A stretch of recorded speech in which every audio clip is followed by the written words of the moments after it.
Hello friends. आज हम एक बहुत ही इम्पोर्टेंट टॉपिक पे बात करेंगे। वो भारतीय अर्थव्यवस्था के बारे में है। क्या हमारी अर्थव्यवस्था मंदी की तरफ जा रही है? अभी जो एक नया आंकड़ा आया है रिजर्व बैंक ऑफ इंडिया की तरफ से, वो यह बताता है कि भारत में डिपॉजिट और एडवांसेस की जो डिमांड थी, जो ग्रोथ थी, वो पिछले फाइनेंशियल ईयर के सेम क्वार्टर में कम आई है। और वो भी कम, तकरीबन 20 से 25% कम हुआ है।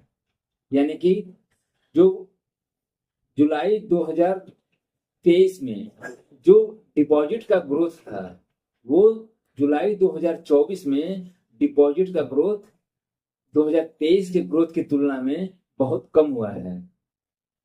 सेम यही सिचुएशन एडवांसेस का भी है। हालांकि इसके बीच में एचडीएफसी और एचडीएफसी बैंक का दोनों का मर्जर हुआ है। उसके बाद भी यह स्थिति है।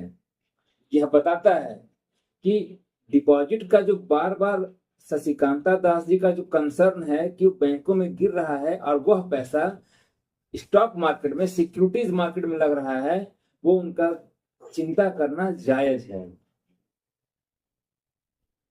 लेकिन एक समस्या उत्पन्न तब होती है कि जब जो क्रेडिट है, जो एडवांस सेक्शन है, वो भी डाउन है। इसका मतलब है कि बिजनेसेस प्रॉपर काम नहीं कर रहे हैं। तो फिर जो हमारा जीडीपी का आंकड़ा जो 7% दिखा रहा है, जो भारत सरकार क्लेम कर रही है कि 7 से 7.5% का जीडीपी का ग्रोथ है, क्या वो फर्जी है? इसी के बारे में आज हम बात करेंगे दोस्तों, काफी विस्तार से। चलिए शुरू करते हैं पहले डिपॉजिट के बारे में। रिजर्व बैंक ऑफ इंडिया के गवर्नर शशिकांता दास जी पिछले एक साल से लगातार यह कंसर्न रेज कर रहे हैं कि बैंकों का पैसा, बैंकों की डिपॉजिट निकल कर सीधा सिक्योरिटीज मार्केट में जा रहा है। तो इसका नुकसान क्या है? इसका नुकसान दूरगामी दो सबसे बड़ा होगा। पहला, जब बैंकों का जब डिपॉजिट डाउन होगा, यानी कि वो आम लोगों का जो सेविंग है वो जा रहा है, और कहाँ जा रहा है? वो स्टॉक मार्केट में जा रहा है, वो सिक्योरिटीज मार्केट में जा रहा है, जो कि अनसिक्योर्ड पोर्शन है। कल को अगर मार्केट क्रैश हो गया, यह आम जो डिपॉजिट्स है, और अभी जो भारत का जो स्टॉक मार्केट है, वो रिटेल ड्रिवन रैली की वजह से हुआ है। यानी कि जो रिटेल जो पार्टिसिपेंट्स हैं, उनकी उनका पार्टिसिपेशन बहुत बड़ा है। आपको पता होगा कि पिछले 6 महीने में एफआईआई लगातार बिकवाली कर रहा है। डीआईआईज, डीआईआईज कौन होता है? जैसे कि जो भी एनपीएस का फंड होता है, वो पैसा स्टॉक मार्केट में लगता है। पीएफ का जो फंड होता है, वो पैसा स्टॉक मार्केट में लगता है। और एनपीएस के में जो दो कंपोनेंट होते हैं, एक एम्प्लॉयर का कंट्रीब्यूशन होता है और दूसरा एम्प्लॉय का कंट्रीब्यूशन होता है। ये दोनों पैसा मार्केट में लग रहा है। ऊपर से जो रिटेल इन्वेस्टर्स हैं, जो कोविड के बाद आए हैं, उन्होंने अपने अभी तक मंदी नहीं देखा है, उनका पैसा भी मार्केट में धड़ल्ले से लग रहा है, धपाधप पैसा लग रहा है। ये पैसा सिस्टम से निकलकर अनसिक्योर्ड सिक्योरिटीज में जा रहा है। इसी को आरबीआई गवर्नर ने अपना कंसर्न जताते हुए कहा था, और अभी तक वो कहते आ रहे हैं कि इसको ब्रेक लगाने की जरूरत है। सभी लोग अपना अपना कंसर्न रेज कर रहे हैं, उसके बाद भी मार्केट गिरने का नाम नहीं ले रहा है।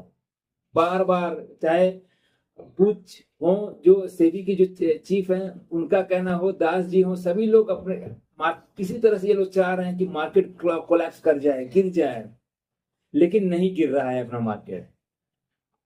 ऐसा लग रहा है कि हमारी जो कंपनियां हैं, जो हमारा स्टॉक मार्केट है, उसका फंडामेंटल बहुत स्ट्रांग है। ऐसा नहीं है, ये फंडेड रैली है। आप मेरी बात को, अगर आपको विश्वास नहीं होता है, तो आप एचयूएल का रिजल्ट देख लीजिए, आप डिमार्ट का रिजल्ट देख लीजिए, आप एशियन पेंट का रिजल्ट देख लीजिए, और आज ग्रासिम ने अपना रिजल्ट जारी किया है, उसका रिजल्ट देख लीजिए। तो बैंकों का रिजल्ट देख लीजिए। एक थंब रूल ये होता है कि जो जिस रफ्तार से भारत की अर्थव्यवस्था चल रही है, यानी कि जो भी जीडीपी होगा, उसके 3 गुना कंपनियों का रिजल्ट होना चाहिए, बैंकों का रिजल्ट होना चाहिए। लेकिन ऐसा कुछ नहीं दिख रहा है। अब दूसरे साइड पे आते हैं, जो है क्रेडिट डिपार्टमेंट, यानी कि एडवांसेस का ग्रोथ स्लो हो जा रहा है। तो एडवांसेस का ग्रोथ अगर स्लो हो जाता है, इसका मतलब ये बताता है कि फंड की कमी है ऐसा कहीं नहीं दिख रहा है, लेकिन फंड कहाँ लिया जाए और कहाँ यूटिलाइजेशन किया जाए, अपॉर्चुनिटी की कमी दिख रही है। और ये सबसे ज्यादा खतरनाक बात यह है कि आखिर एडवांसेस क्यों गिर रहा है? क्या लोगों का पैसे की जरूरत नहीं है? क्या नया बिजनेस, नया स्कोप दिख नहीं रहा है? इसके पीछे सबसे बड़ा कारण है आर्टिफिशियल इंटेलिजेंस। आर्टिफिशियल इंटेलिजेंस आ रहा है और बहुत जबरदस्त तरीके से आ रहा है, और ये सब कुछ डिसरप्ट करते हुए आ रहा है। सूनर लेटर ये अर्थव्यवस्था के लिए, डेमोक्रेसी के लिए यह ठीक नहीं है।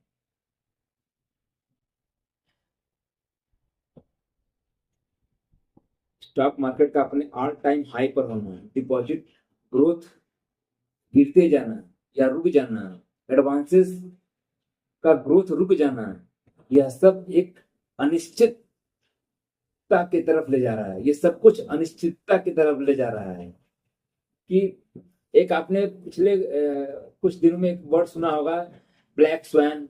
तो हम लोग को लगता है कि कुछ ऐसा ही आ सकता है, ब्लैक स्वैन टाइप का, क्योंकि इकोनॉमी में कुछ चीजें ऐसी हो रही हैं जो इससे पहले कभी नहीं हुई थी। या फिर इसको प्रिडिक्ट करना कि इस बेस ऐसा हो रहा है तो ऐसा भविष्य में क्या होगा, ये कोई बता नहीं सकता है। आशा करते हैं कि 2029 तक हम लोग 1929 का मंदी न देखें, क्योंकि 1929 का मंदी बहुत ही दर्दनाक, भयावह था, और वो उसको कोई प्रिडिक्ट नहीं कर पाया था। और कुछ कुछ सिचुएशंस अभी ऐसा डेवलप हो रही हैं आसपास का देशों में, जो स्थिति हो रही है, जो रसिया यूक्रेन वॉर हो रहा है, और हर जगह अनरेस्ट का माहौल है। ठीक उसी प्रकार से 1929 से पहले भी कुछ ऐसे ही डेवलपमेंट होना शुरू हुआ था, सेकेंड वर्ल्ड वॉर से पहले। आशा करते हैं सब कुछ अच्छा हो और भारत की अर्थव्यवस्था बाकी दुनिया की अर्थव्यवस्था से अच्छा काम करे। बहुत बहुत धन्यवाद।